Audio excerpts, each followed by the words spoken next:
Beshem Hashem, Naaseh Venatzliar pour ce magnifique chiour, en ce mercredi 19 du mois d'août et 6 du mois de Elul, Chaim Tovim ou Shalom Ani les Dodi Vedodili. Il n'y a pas mieux au monde que d'exister pour soi et pour les autres. D'exister comme un soleil qui éclaire le monde entier. C'est pour ça que ce cours s'appelle Ma réussite sera votre réussite. Et ce cours nous est offert, donc de la paracha bien sûr de Kitetse, paracha de la semaine, par un ami de la Torah, un ami des mitzvot, un homme d'une grande valeur, Benjamin Ben Elush. Hashem Yivarech Oto ou Bechol Asher Lo, Viten Lo Atzlacha Arvacha Bechol Maaseh Yadav.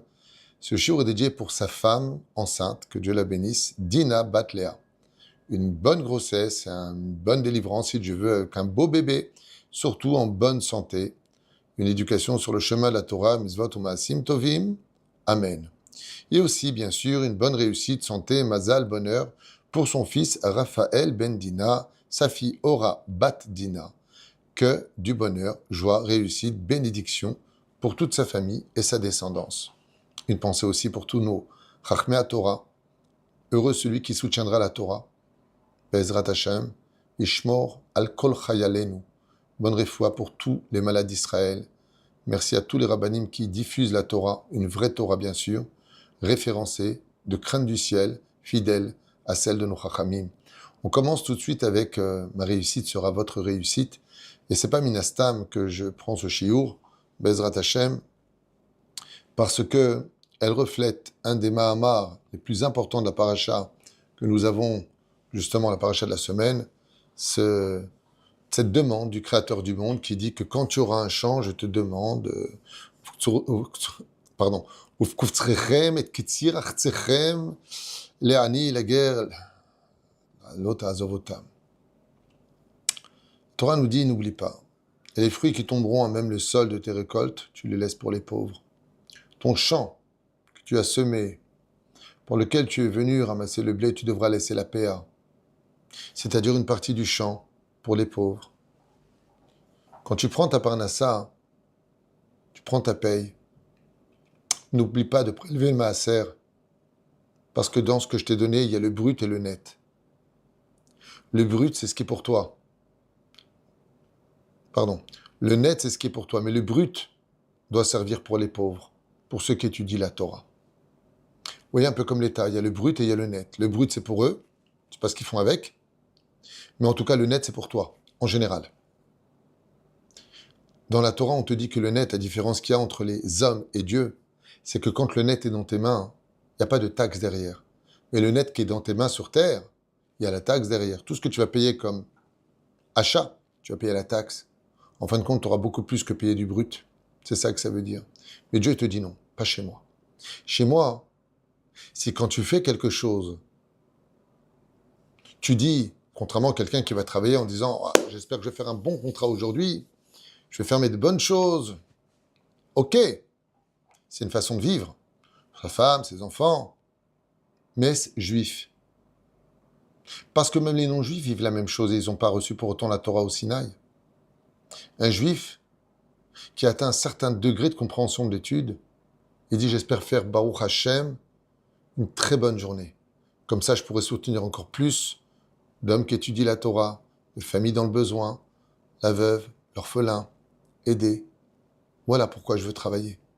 Bien sûr que je veux me nourrir. Une grue, elle ne peut pas lever du poids si elle n'est pas complètement consolidée. C'est évident. Mais une grue qui existe que pour elle-même, ça ne sert à rien. Et la Torah vient nous dire. Et si tu fais cela, alors tu verras dans toutes tes actions la bénédiction d'Hachem, pour que je puisse enfin te bénir dans toutes tes actions. Ça veut dire que qu'est-ce qui déclenche la bracha chez Dieu? C'est quand il voit que tu existes pour soutenir la Torah. Zvouloun et Issachar. Ismar Zvouloun betzetra, ve Issachar beoalecha. Quel est le salaire de celui qui travaille dans ce monde pour soutenir la Torah, pour soutenir le nécessiteux, le cœur brisé de la veuve ou le cœur abandonné de l'orphelin? C'est celui qui dit « Ce que je vais manger, je ne le mangerai que si tu as à manger. » Waouh! Vous savez, j'en profite pour vous le dire. Nous arrivons aujourd'hui à la fête de Rosh Hashanah, là où tout va être décidé pour nous tous. J'avais raconté cette histoire et je la re-raconte parce qu'elle est d'actualité. Un jour, un homme extrêmement riche avait un fils qui vivait à New York et l'autre vivait à Los Angeles. Celui qui vivait à New York avait vraiment très bien réussi. Et celui qui vivait à Los Angeles traînait la patte. Les deux étaient mariés, les deux avaient des enfants. Et le père avait organisé une très grande fête pour son anniversaire. Alors il a écrit à son fils, « Mon fils, celui qui était à New York, l'aîné, j'espère que tu vas bien. Voilà que j'organise une grande fête. Tu sais que je suis un homme très riche, donc ne te prends pas la tête. Tu voyageras, Be'ezrat Hashem, billet d'avion payé, costume des enfants payé, l'hôtel 5 étoiles quand tu arriveras en Israël payé, tout à mes frais. Mais à une seule condition, une seule. Je te demande de prendre avec toi ton frère dans les mêmes conditions que toi. » Merci papa, merci papa, merci papa. Ma femme, géniale, on part en Israël, papa a organisé une super fête, ça va être la teuf. Et tous les frais sont à lui, il n'y a pas de problème. Je peux même voyager en première classe, tu te rends compte? Tous, ouais, tous, papa a de l'argent. Et ils sont hyper contents. Ils achètent des costumes, première classe. Ils arrivent, ils louent un taxi Mercedes spécifiquement.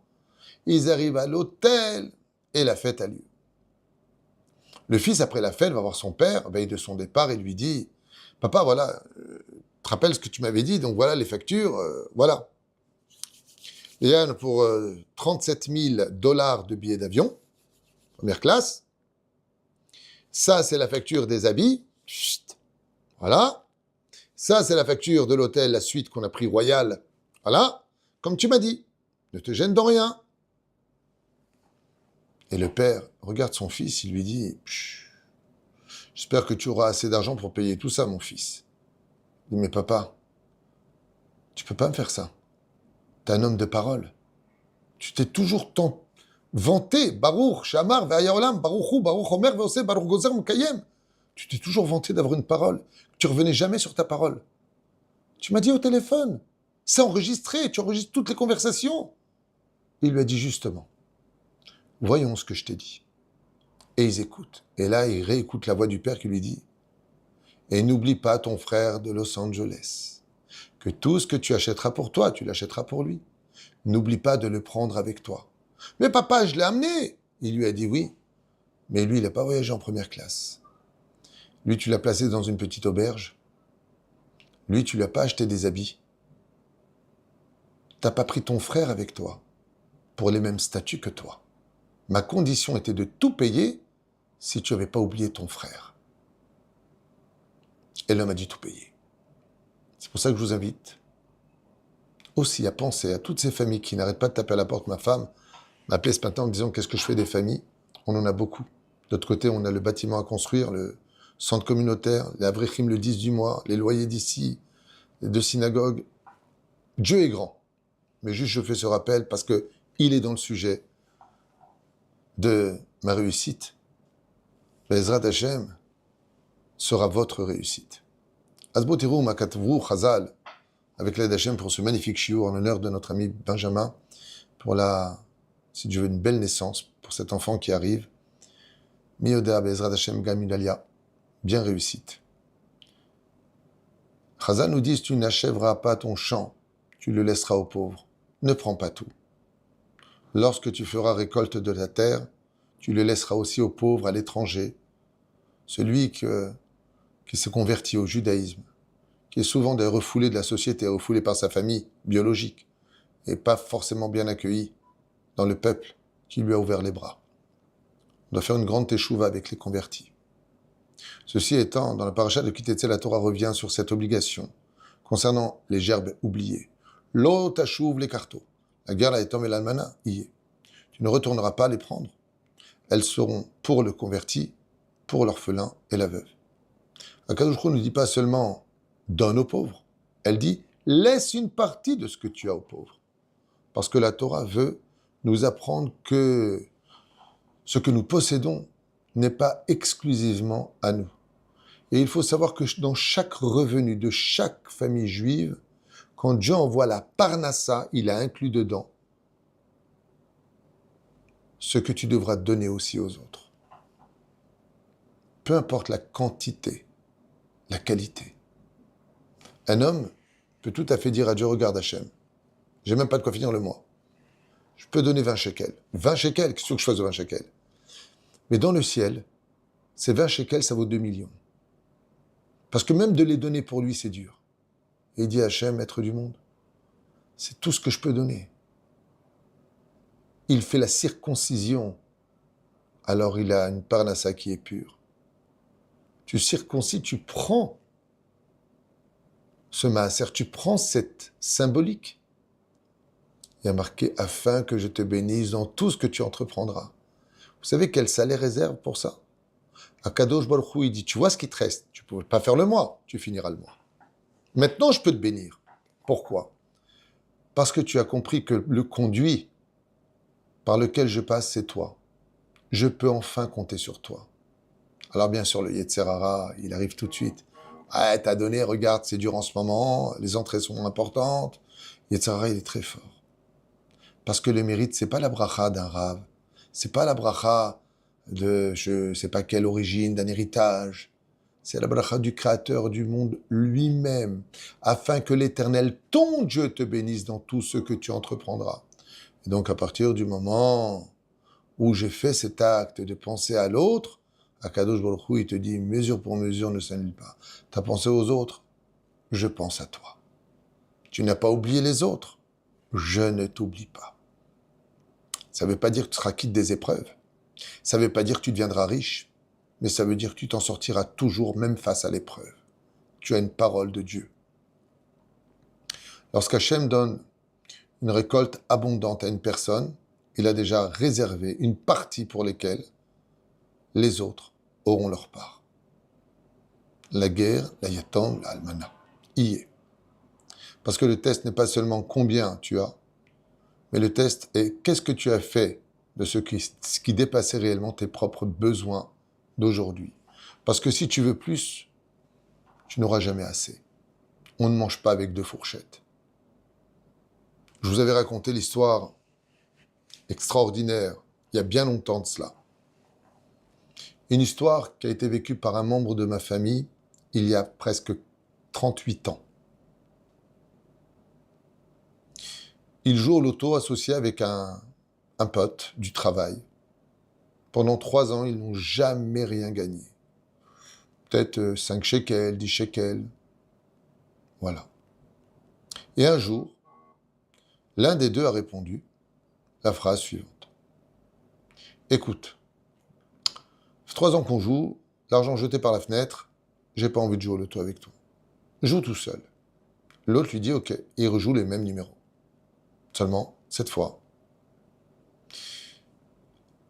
le premier associé, si vous préférez, n'a pas de nouvelles. Il ne le voit pas venir au travail. Il dit très bien, j'espère qu'il va bien, j'appellerai ce soir. Mais avant qu'il ne l'appelle, on tape à la porte. Et cette personne ouvre la porte et il voit qui devant lui? Son associé du loto, sa femme, un gros bouquet de fleurs, une bouteille de vin et un Mazel Tov. Et l'autre dit à ce premier, tu as, à l'époque, c'était, je crois, la somme de 15 shekels ou 12 shekels. Tu as 12 shekels. Non, il lui a dit, tu as 1 minute pour emporter 12 shekels tout de suite. Alors l'autre va lui chercher 12 shekels, il lui donne. Il lui dit, alors Mazel Tov, voilà. À l'époque, c'était il y a 38 ans, énorme. Il lui donne 110 000 shekels, avec lequel d'ailleurs il va acheter sa maison, à l'époque. Avec lequel il va acheter sa maison. Il lui a dit, mais je veux pas de ce chèque, j'ai pas joué. Et il lui a dit, écoute, le seul mercredi où tu n'as pas joué avec moi, c'est le mercredi où j'ai gagné. Où nous avons gagné. Il lui a dit non. Selon la halakha, cette fois, c'est pas à moi, c'est à toi. Et il lui a dit, oui, c'est vrai. Normalement, je suis dans mon droit de prendre 220 000 shekels. De quoi m'acheter une maison pour moi et une maison pour mon enfant. T'as raison. Mais on a tout le temps joué ensemble. C'est la première fois que tu te désistes. Qu'est-ce que tu préfères? Une famille heureuse ou deux familles heureuses? Et la personne lui a répondu à Emmett, deux familles, c'est mieux qu'une famille heureuse. Il leur prend ce chèque et sois heureux. J'achète une maison, t'en achètes une. Et c'est exactement ce qu'ils ont fait. Cette personne a acquis la maison dans laquelle il vit jusqu'à aujourd'hui, et l'autre a acheté une maison à Jérusalem. Il avait amplement l'apport à cette époque pour une maison. Les deux ont la bracha jusqu'à aujourd'hui. Et les deux sont restés en contact jusqu'à aujourd'hui. On n'est jamais perdant de ce qu'on donne à la Torah. On n'est jamais perdant de ce qu'on donne pour le sourire d'une autre famille. Jamais.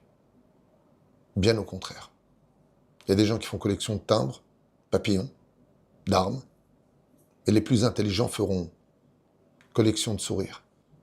Donnez le sourire. Le papier brûle, mais le sourire est un soleil éternel.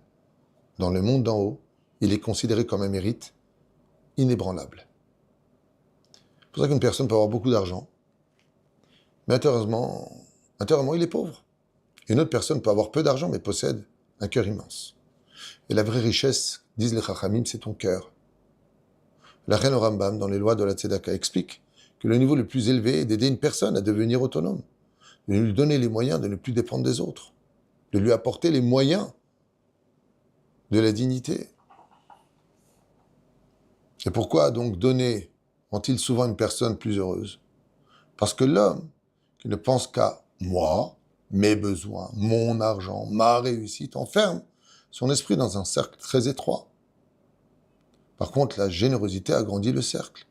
Elle te permet de rentrer dans ton univers, des rencontres spirituelles, puisque chaque mitzvah est un ange. La reine, donner, c'est prendre. Donner, c'est cultiver le besoin de vouloir redonner. Donner, c'est apprendre à aimer son peuple. Vous savez pourquoi la Torah nous ordonne une mitzvah qui est dépendante du sentiment? Tu aimeras ton prochain comme toi-même. Mais non, non, si je l'aime pas, je ne vais pas me forcer à aimer. La Torah, elle te dit, c'est simple. Si tu apprends à donner, tu apprends à aimer. Si tu apprends à aimer, tu pourras vivre cette mitzvah avec le sentiment. À retenir. Reine, quand tu récoltes ton champ, ne ramasse pas tout, dit la Torah. Laisse quelque chose derrière toi. Ne prends pas tout, ne garde pas tout, ne consomme pas tout. Laisse quelque chose pour quelqu'un de pauvre, pour un orphelin, pour une veuve, pour une personne qui souffre, ou pour la Torah qui attendait ton geste. Laisse derrière toi quelque chose qui fera du bien à quelqu'un d'autre que tu connais ne fois même pas. Lorsque tu ne seras plus là, sache une chose. C'est peut-être là que tu retrouveras tout ce que tu as donné pour avoir un seul regret. Celui de ne pas avoir donné encore plus. Raconte l'histoire un jour d'un homme qui était très riche. Il possédait un immense champ à cultiver. Chaque année, il surveillait ses ouvriers pour être certain qu'aucun épi ne soit perdu. Un jour, son fils lui a demandé, « Papa, pourquoi la Torah nous demande-t-elle de laisser des épis aux pauvres? Nous avons travaillé tellement dur pour faire pousser tout ça. » Et son père lui a répondu, « Mon fils, nous avons travaillé pour récolter, mais Hachem nous a donné la récolte pour qu'on puisse donner. Peut-être qu'il fallait pousser certains épis dans notre champ précisément pour nourrir quelqu'un d'autre qui n'avait rien. » Le fils a alors compris quelque chose d'important. Ce que nous appelons perdre peut être en réalité la plus grande mitzvah de trouver. Contrairement à toute attente, quand on sort de l'argent pour aider ou qu'on laisse de la nourriture pour quelqu'un d'autre, on pourrait dire « j'ai retiré de mon panier pour lui donner ». Dans le ciel, on lui dit « tu viens de trouver de la vraie nourriture ». Parce que celle que tu as mangée finira aux toilettes. Mais celle que tu as donnée, c'est un mérite pour l'éternité. Ainsi, Chazal nous disent combien il est important d'exister et de faire exister. On raconte l'histoire du riche qui ne voulait rien laisser. C'est un homme qui était extrêmement riche, qui avait l'habitude de tout récupérer, chaque centime, chaque objet, chaque bénéfice. Et un jour, un pauvre lui demanda de l'aide. Celui-ci lui a répondu d'ailleurs « Je travaille pour mon argent. Pourquoi devrais-je te donner de l'argent? que j'ai gagné à la sueur de mon front. Le pauvre partit tristement. Quelques années plus tard, cet homme perdit presque toute sa fortune. Alors il rencontra le même pauvre qui avait par contre entre-temps lui réussi dans toutes ses affaires et qui était devenu immensément riche. Le juif, le riche, lui a demandé « Pourquoi Hachem m'a-t-il pris tout ce que j'avais ?» Donc celui qui était riche, il a dit au pauvre qui est devenu riche maintenant « Pourquoi Dieu m'a pris tout ce que j'avais ?» Le pauvre lui a répondu doucement « Peut-être que tu avais oublié que tout ce que tu avais n'était pas seulement destiné que pour toi. » Et cette phrase a bouleversé cet homme. Il comprit que la richesse n'est pas seulement une possession, c'est surtout une responsabilité. Quand on parle de richesse, on parle de moyens. Et je finirai avec une dernière petite histoire pour le réveil de tous nos cœurs. Et en remerciant par cette occasion d'ailleurs toutes les personnes qui nous soutiennent depuis toutes ces années. Merci de nous faire confiance. À Torah Traim, ou El Moshe, ou Baruch Hashem ici, je peux vous dire que c'est extraordinaire ce qu'on vit. Tout est tellement pur, tellement les Shem Shamaim, Béhémet, toute l'équipe que nous avons, mon épouse elle-même, que Dieu la bénisse, le Rav Vinon, qui est mon bras droit, le Rav Yehuda, Tête Vav, et tout le monde, il y a beaucoup de monde, et Ilan, il y a beaucoup de monde grâce à Dieu. Sans oublier Naomi. On a des gens sincères, des gens purs. Ce qu'on nous donne, c'est dans la caisse. Il n'y a rien qui va à droite, à gauche. Tout est fait, que date Moshe Israël. Et c'est avec beaucoup de fierté que je le dis. Baruch Hashem. Baruch Hashem. C'est grâce à vous. Merci de nous faire confiance et je vous bénis du fond du cœur pour tous ceux qui nous aident, qui nous soutiennent.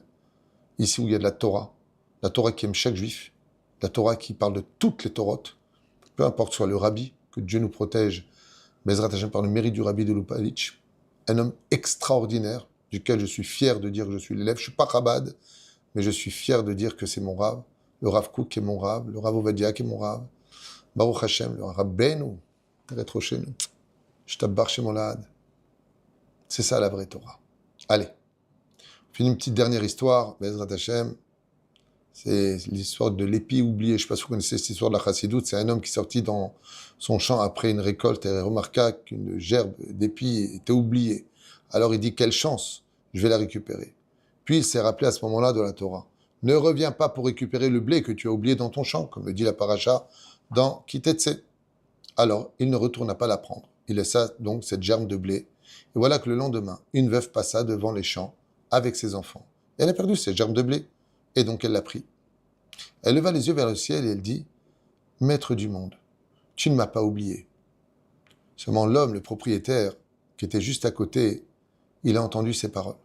Et il comprit alors quelque chose d'incroyable. Ce qu'il avait oublié, et surtout qu'il avait laissé, avait été utilisé par lui pour être celui qui faisait comprendre à cette femme qui avait pris avec des larmes et un cœur brisé, qu'il en avait été le micro pour parler à Dieu. Parfois, Akadosh Baruch Hu nous demande de laisser quelque chose derrière nous, parce qu'il sait qu'il viendra le chercher. Nous, on ne sait pas. Mais le plus beau, comme une fois, j'ai rencontré une personne qui m'a dit, lui, je vais l'aider. Je lui ai dit, pourquoi tu vas l'aider? On était au Kotel. Il a entendu une personne qui priait, et il pleurait. Alors il m'a dit, je vais l'aider lui. Je lui ai dit, pourquoi? Il m'a dit, parce qu'il a tellement prié Hachem d'avoir une solution, que s'il n'a pas de solution, il va croire que Dieu ne veut pas l'écouter. Il a besoin d'une somme d'argent que j'ai sur moi, je vais lui donner. Je dis, tu te prends pour Dieu? Il m'a dit non, pour son représentant. Vezak Gdusha Shalom Israël. Merci pour tout du fond du cœur. Sachez qu'une fois de plus, tout ce que je dis, c'est les Shem Shamaim. Il n'y a pas d'intérêt personnel. Heureux celui qui aura le mérite, le sourire, la force et surtout la foi de soutenir la Torah et de relever chaque juif. Kol Tov ou Leitraot.